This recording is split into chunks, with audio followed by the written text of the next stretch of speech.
Baik, perkenalkan nama saya Habib Ilham Fadila. Saya dari program studi Information System di Binus Online dengan NIM 28028233543. Di sini saya ingin menyampaikan materi untuk community service dengan judul Digital Literacy and Cyber Security Awareness for Everyday User.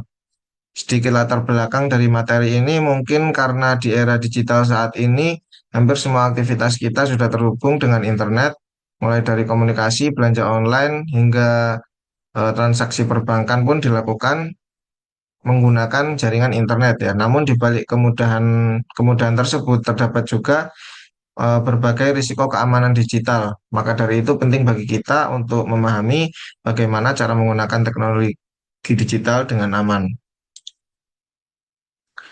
Oke, langsung ke slide yang pertama, yaitu learning outcomes.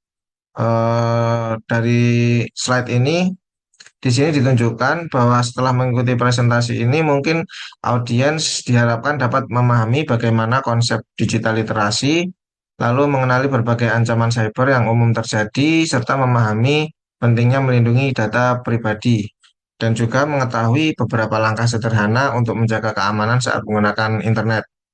Ya, jadi perlu saya ulangi lagi, mungkin tujuan materi ini adalah meningkatkan kesadaran kita sebagai masyarakat mengenai pentingnya keamanan digital dalam kehidupan sehari-hari. Oke, lalu selanjutnya bagaimana digital era today ya. Mungkin pada era digital saat ini, yang pertama itu adalah pengguna internet terus meningkat secara drastis dari tahun ke tahun. Dan kemudian sekarang banyak aktivitas yang dilakukan secara online, contohnya yang paling kita sering temui ya mungkin penggunaan mobile banking dan berbelanja melalui e-commerce. Dan juga sosial media sudah menjadi bagian dari kehidupan karena kita komunikasi, mencari informasi, dan bahkan semuanya pun sudah ada di sosial media.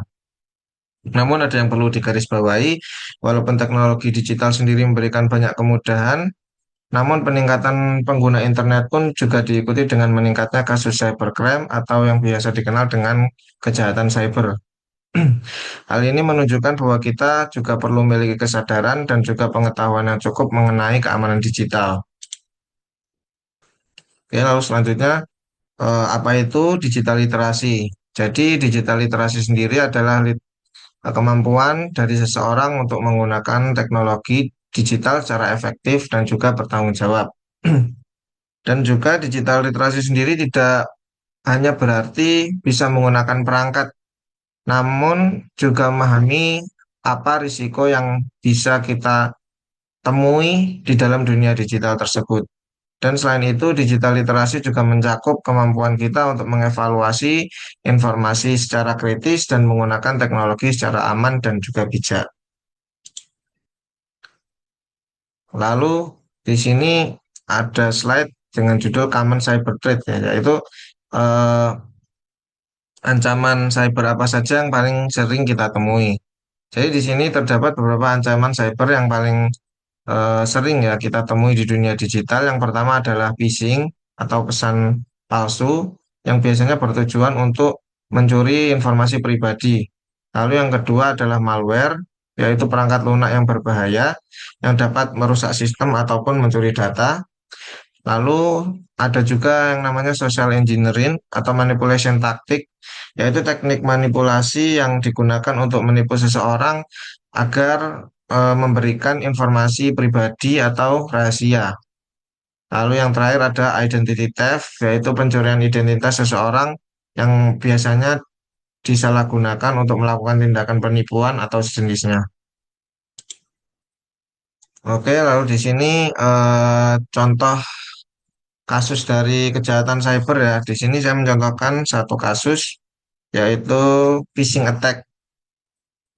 Nah, di sini phishing attack itu tadi email palsu atau biasanya link-link juga bisa.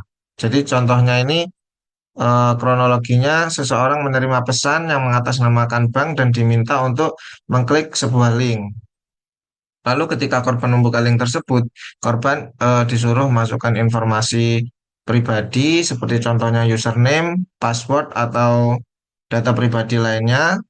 Lalu kemudian tanpa disadari sebenarnya korban tersebut telah membocorkan informasinya kepada pelaku kejahatan yang kemudian bisa digunakan untuk melakukan penipuan ataupun sejenisnya.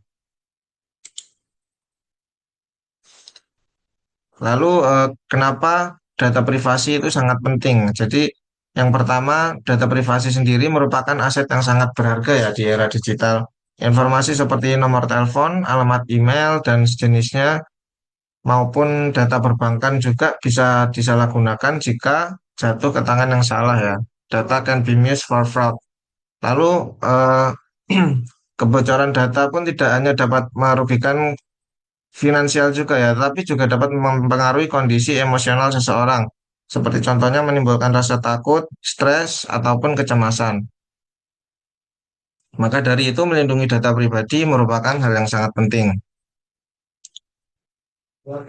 Lalu bagaimana cara melindungi diri kita secara online ya? Di sini saya ingin menunjukkan beberapa tips yang simple ya. Di sini yang pertama adalah gunakan password yang kuat dan berbeda untuk setiap akun. Jadi kalau bisa jangan menggunakan eh, password yang sama. Lalu kemudian gunakan two-factor authentication atau yang biasa kita kenal sebagai 2FA. Ini ya biasanya kita sering temui kan ketika mau login Google atau sejenisnya. Seperti kita pas login di lewat desktop, kita harus mengonfirmasi melalui ponsel agar keamanannya lebih terjamin. Lalu ketiga, untuk menghindari mengklik link-link yang mencurigakan, contohnya jika kita mendapatkan email dari pengirim yang tidak diketahui, lebih baik jangan untuk diklik ya. Lalu kemudian ada regularly update your software, yaitu penting juga bagi kita untuk memperbarui software atau aplikasi agar sistem tetap terlindungi dari celah keamanan. Lalu yang terakhir, don't share sensitive information easily. Jangan dengan mudah kita untuk membagikan konten sensitif atau konten pribadi yang kita miliki secara mudah, terlebih di media sosial. Lalu di sini ada beberapa langkah untuk bukan langkah. Nah, di sini ada tips ya, bagaimana cara melindungi diri kita di sosial media agar lebih aman. Jadi di sini media sosial sendiri kan juga merupakan salah satu platform yang paling kita gunakan. Maka dari itu kita juga di sini harus berhati-hati dalam berselancar di media sosial. Mungkin tips yang pertama adalah kita bisa mengatur privasi, mengatur settingan privasi, lalu menghindari membagikan informasi pribadi secara berlebihan ya atau oversharing. Lalu berhati-hati ketika menggunakan wifi umum dan juga sebaiknya selalu dipikirkan terlebih dahulu sebelum memposting sebuah konten. Apakah di konten tersebut kita menunjukkan data-data sensitif kita ataupun hal-hal yang mencakup privasi. Lalu peran information system sendiri di cyber security. Di sini dalam konteks teknologi, informasi sistem sendiri memiliki beberapa peran penting ya dalam menjaga cyber security. Yang pertama, designing secure digital system karena sistem informasi sendiri harus dirancang dengan memperhatikan beberapa aspek keamanan, seperti contohnya perlindungan data pengguna dan juga penggunaan teknologi enkripsi. Selain itu, sistem informasi juga membantu organisasi dalam menerapkan kebijakan keamanan ya, security policies dan juga meningkatkan kesadaran mengenai cyber security. Oke, di sini sedikit kesimpulan, digital literasi sendiri merupakan kemampuan yang sangat penting di era digital saat ini dan perlu kita pahami ya, agar ancaman-ancaman cyber yang terus berkembang itu dapat kita hindari dan juga kita antisipasi.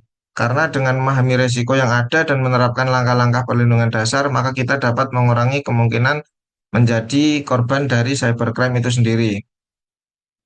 Maka dari itu kita harus tetap menjadi pengguna teknologi yang bijak dan aman di dunia digital. Di sini beberapa referensi yang saya gunakan untuk materi saya dan terima kasih atas perhatiannya. Sekian, semoga ilmunya bisa bermanfaat. Terima kasih.